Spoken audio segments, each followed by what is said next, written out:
Narcotics হলো কোনো অপরাধীকে সত্য কথা বলানোর একটি প্রক্রিয়া। নার্কোটিক্স করানোর জন্য যা ব্যবহার করা হয় তা হলো সোডিয়াম প্যান্টাথল। এটা কয়েক মিনিট কার্যকর থাকে ও আরও থাকে সোডিয়াম অ্যামিটাল এবং স্কোপোলামাইনের মতো ড্রাগ ব্যবহার করা হয়। যদিও ওই মামলার উপর নির্ভর করে আদালত সীমিত অনুমোদন দিতে পারে। একজন ব্যক্তি তার কল্পনা ব্যবহার করে মিথ্যা বলতে পারেন। নার্কোটিক্স পরীক্ষায় ব্যক্তির কল্পনা তাকে আধা সচেতন করে নিরপেক্ষ করা হয়। এই অবস্থায় তার জন্য মিথ্যা বলা কঠিন হয়ে পড়ে এবং তার উত্তরগুলি এমন তথ্যগুলিতে সীমিত থাকেন যা তিনি ইতিমধ্যেই জানেন। এই ডোজ দেওয়ার আগে ব্যক্তির বয়স, স্বাস্থ্য এবং শারীরিক অবস্থার উপর নির্ভরশীল।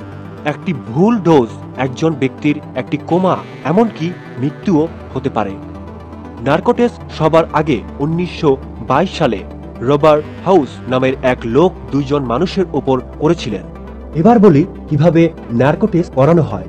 ব্যক্তির বয়স এবং স্বাস্থ্য জানার পরে তার অনুসারে তার শরীরে ড্রাগ প্রয়োগ করা হয় ও ড্রাগ দেওয়ার আগে ব্যক্তির শরীরে 2টি মেশিন লাগানো হয়। নার্কোটিক্স করার 2টি মেশিন হলো পলিগ্রাফ মেশিন ও ব্রেন ম্যাপিং টেস্ট। সবার প্রথমে আমরা পলিগ্রাফ মেশিনের সম্পর্কে জানব।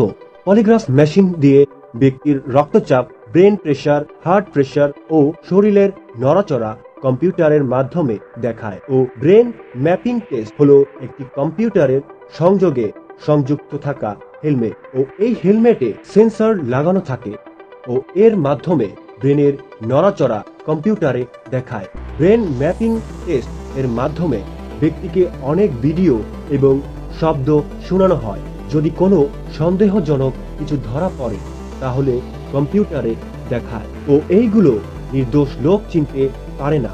এই জন্য তার কোনো সমস্যা হয় না, শুধু অপরাধীকে চিহ্নিত করতে পারে।